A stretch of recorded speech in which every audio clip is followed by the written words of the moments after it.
Shalom.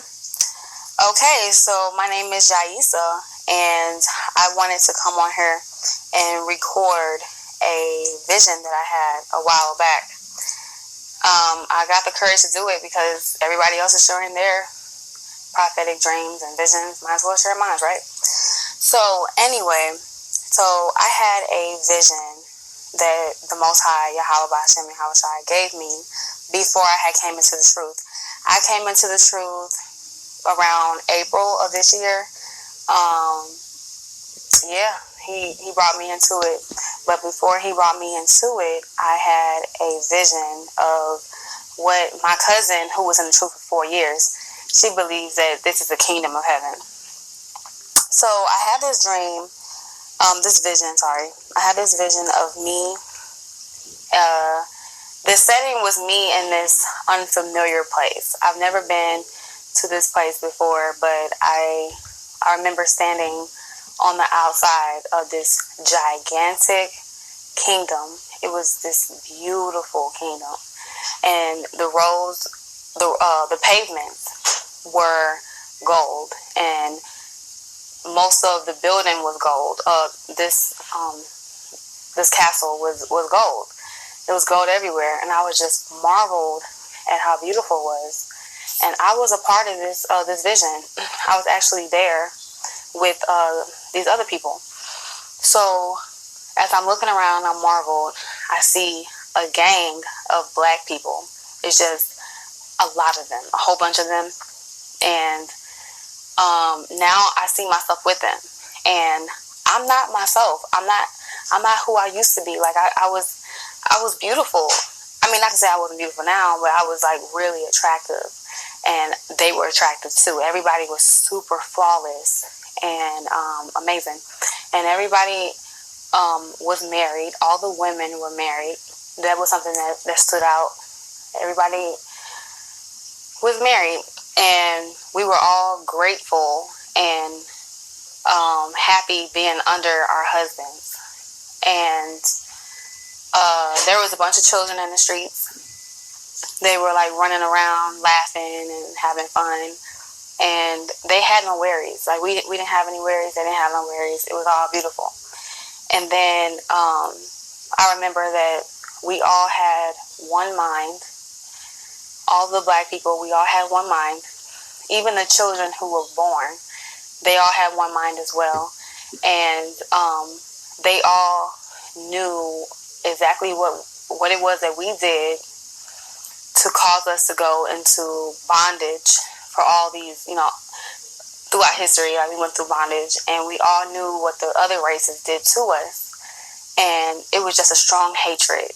Like we hated them, but we loved each other. We loved each other, and we really loved each other. Like I've never seen us love each other so much. It was so beautiful, so beautiful. We loved each other, but we hated everybody else. And we were all immortal. Like, it was people who were like 100 years old, but they didn't look 100 years old. They looked very extremely young. Like, they looked like they were in their 20s.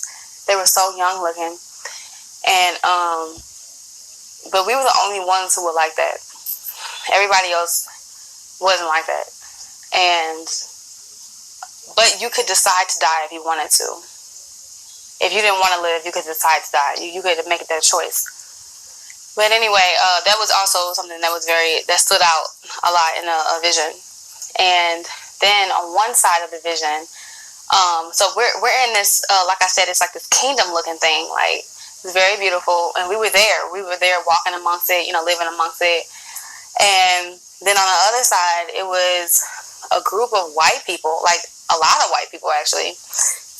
They were behind this fence, like this gate, like this really nice gate. They were behind it, and they didn't get to enter. That's what I'm thinking. I'm thinking they didn't get to enter, but we got to enter on the other side. And they were just really vexed. They were so jealous. They were so jealous to where they had strong hatred as well. Like the same way we had one mind as black people, they had one mind as white people. They hated our ass. Like they hated the fact that we were, I don't know, like they were just really jealous, and it was some who were very like remorseful for what they did to us. They like were very ashamed, and then it was other white people who were plotting. They were plotting on how to take over again, and they were like plotting in secrecy, and they would try to like carry out their plans, but it would always fall through. It would never get carried out. So then the scene changed, and then we're on this. So I'm looking at. I'm no longer a part of the vision, but I'm looking at this spacecraft looking thing, and it's a bunch of black people that's about to get off of it. But before they got off of it, before they even got to this other place, this other nation, it was like a nation where it was a bunch of like Chinese looking people with flat faces and big ass heads. We had went there, and they had got word that we were coming, and they were super excited for our arrival. They were so excited. They're like, oh my God, they're coming. And they got everything ready for us to come. They got like the best wine, the best food, the best of everything, because they knew that we were coming, and they were just super excited. And then everybody who was Asian like gathered around, waiting for us to come. It was so many of them. And then we touched down, and they got off this aircraft thing, and then now I'm a part of the vision again. So I'm getting off the aircraft, and I'm walking with my husband. He's in front of me, and they started bowing. All of the people, all of these flat-faced bitches, all started bowing. They were all bowing, and they were just like all on their knees, and they started like kissing, my husband's feet, and other men. They started kissing their feet, and we just started walking or whatever. And it was very clear. Like this is something that stood out in this particular vision. They were saying that it's two things. It's one or two things of the reason why we go to visit other nations. One of the reasons could be because they're coming for correction. The black people were coming to correct them. That stood out. And there was another reason that they were so excited about. Whenever they heard that we were coming to like give them gifts or to bless them, they were super excited. So it was one of two things. We were coming for correction, or we were coming to bless you. So when we were coming to bless them, they were so excited. They still, got everything ready, even if they were coming. They didn't know whether we were coming for correction or we were coming for blessings. They always acted the same way. They were super excited, and everybody reverenced like the black people. And everybody was had their faces towards the ground, and they were all bowing, and they were super excited because the men would bless them. They would come and like give them blessings and all these different things.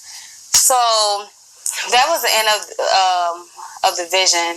I just felt like I should share it because it's been heavy on my mind, but I feel like it wasn't my place to share it. But my cousin told me to share it because she was saying that sounds just like the kingdom of heaven.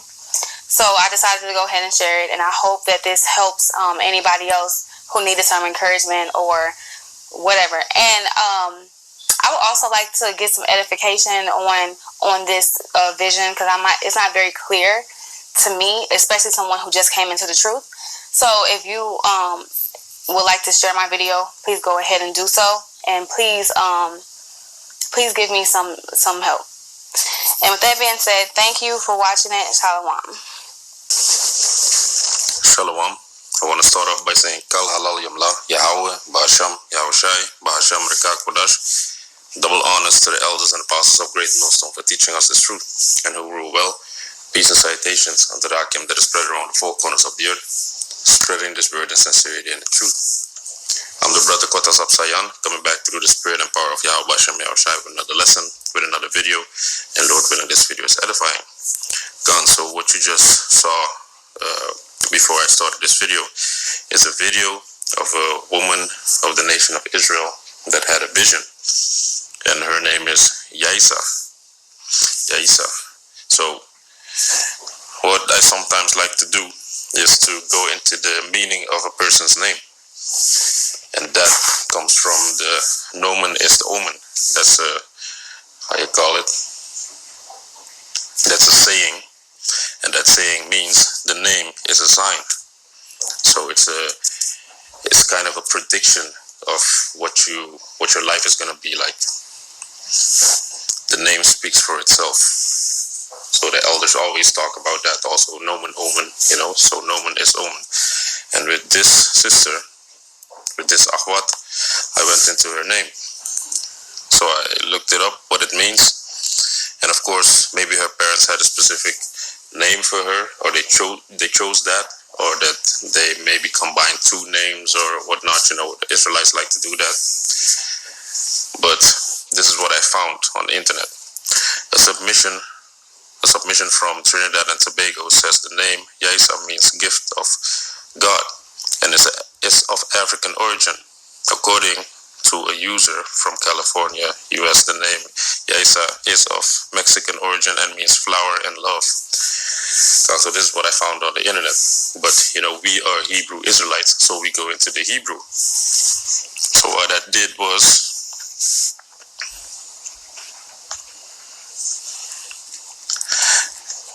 Genesis 18 and 25. So what I did was I went into the Hebrew and I typed in Yah, which Yah is he, and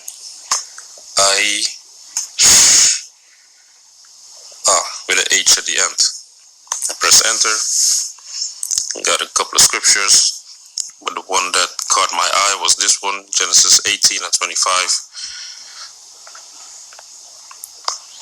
And if you go into that word Aisha, it means to do. And the Strong Concordance says accomplish, advance, appoint, amped, to be at, become, bear, bestow, bring forth, bruise, to be busy. So the first part of your name means he, which spiritually looking at the matter, it looks like he is Yahweh.